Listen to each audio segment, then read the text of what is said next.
Salut les amis, aujourd'hui on se retrouve pour une nouvelle vidéo, sur TwoSum qui est le premier problème de LeetCode et dans lequel on va un petit peu explorer comment une solution brute force ça peut marcher mais que souvent on peut trouver mieux et c'est une philosophie qui permet de beaucoup progresser sur l'algorithmie et complexité.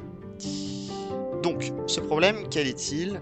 On nous donne un array d'integers, nums, dans lequel il y en a des integers. Le but, ça va être de retourner les deux indices des nombres dont la somme vaut target. Donc par exemple, dans nums 2, 7, 11, 15, on nous donne target égal à 9. Et donc quand on essaie de faire 2 plus 7, eh bien, 2 plus 7 est bien égal à 9. Donc on peut retourner 0 et 1. Il faut que ces indices soient distincts et tout de suite, quand on voit ce problème, on a une solution qui pop dans notre tête, c'est une solution brute force. Quelle est cette solution brute force? Eh bien, ça va être de parcourir nums à travers deux boucles. Une boucle pour le premier nombre et une seconde boucle pour le second nombre. Et on va calculer pour chacune de ces combinaisons la somme. Et si cette somme est égale à target, on va pouvoir retourner leurs indices. Donc ça, c'est une première solution. Mais comme vous pouvez le voir, il y a des redondances et surtout, c'est pas une solution en grand O de n, c'est une solution en grand O de n. En fait, il y a plus malin que ça. Plutôt que de calculer chacune des sommes, eh bien, on va parcourir nums une seule fois et on va garder en mémoire les valeurs et les indices des nombres qu'on a déjà parcourus. Et ensuite, au lieu de chercher une somme qui soit égale à target, on va regarder si jamais on n'a pas déjà parcouru target moins le nombre qu'on est en train de regarder. Donc ça peut paraître un peu compliqué comme ça de prime abord, mais en fait quand on code, vous allez le voir, c'est une solution qui est très simple et très intuitive. Donc sans plus tarder, je vous propose de passer au code.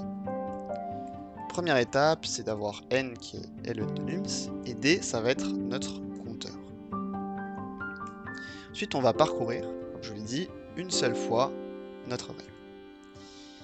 Ce qu'on cherche, c'est donc non pas la somme, mais target moins le nombre que nous sommes en train de regarder dès maintenant.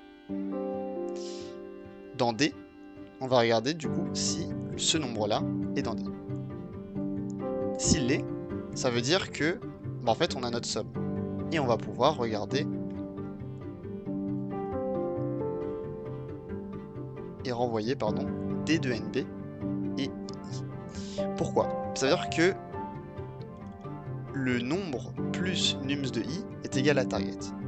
Le nombre, qu'est-ce que c'est? C'est target moins nums i. Donc en effet, target moins nums i plus nums i, c'est bien égal à target.